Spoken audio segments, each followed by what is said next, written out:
सभी को नमस्कार। संगठित और असंगठित क्षेत्र के विषय में आज हम चर्चा करेंगे कि संगठित क्षेत्र क्या होता है, संगठित क्षेत्र क्या होता है। तो सबसे पहले हम डिस्कस करेंगे संगठित क्षेत्र।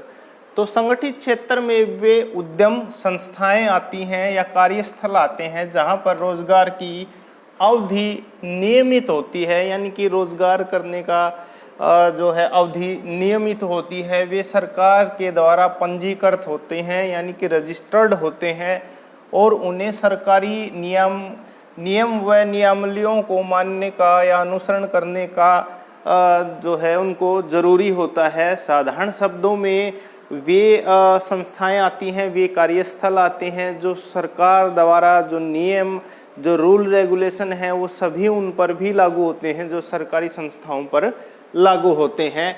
जैसे सरकारी स्कूल हैं, सरकारी अस्पताल हैं, रेलवे हैं, ये सभी के सभी जो है संगठित क्षेत्र के उदाहरण हैं।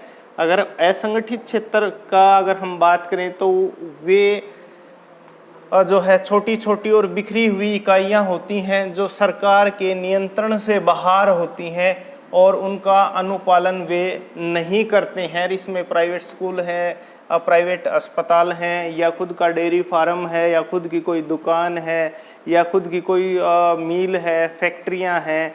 तो ऐसे असंगठित क्षेत्र के उदाहरण हैं ये सभी, जिसमें न तो काम करने की घंटे निश्चित होते हैं, ना ही वेतन निश्चित होता है, ना अवकाश का प्रावधान है, ना चिकित्सा की व्यवस्था है। तो ये सारे के सारे असंगठित क्षेत्र के उदाहरण हैं।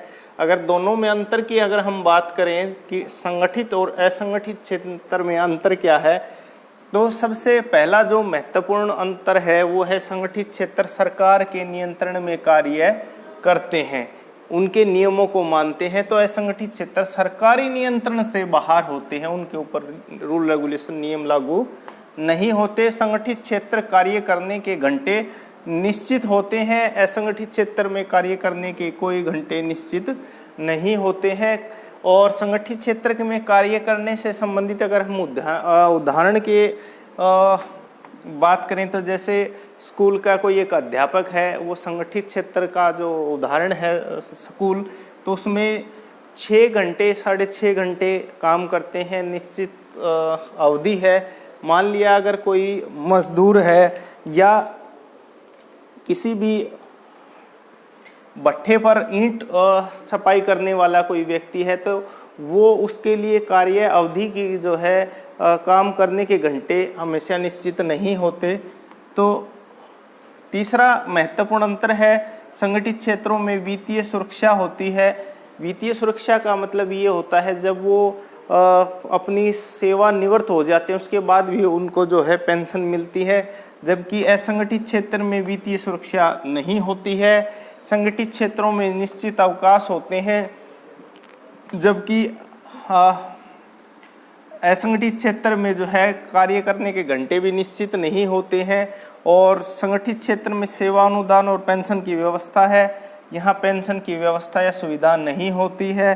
संगठित क्षेत्रों में चिकित्सा सुविधाएं प्राप्त होती हैं, लेकिन असंगठित क्षेत्र में चिकित्सा वगैरह भी अच्छे से प्रोवाइड नहीं होती हैं। अब हम इसी से संबंधित कुछ बात करते हैं।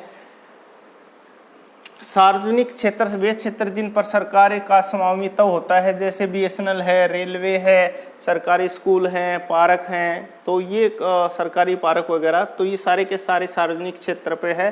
सार्वजनिक क्षेत्र पर आम जनता पब्लिक का अधिकार होता है, जबकि दूसरा जो निजी क्षेत्र है वो निजी क्षेत्र में किसी एक व्यक्ति या किसी एक संस्था का ही अधिकार होता है, जिन पर स्वामित्व या सेवाओं का वितरण का जिम्मेवारी किसी एक व्यक्ति या संस्था का अधिकार होता है। जैसे टाटा आयरन है और Tata iron and steel company है और रिलायंस इंडस्ट्रीज़ है। ये ऐसे उदाहरण हैं जहां पर निजी क्षेत्र के लोग काम करते हैं।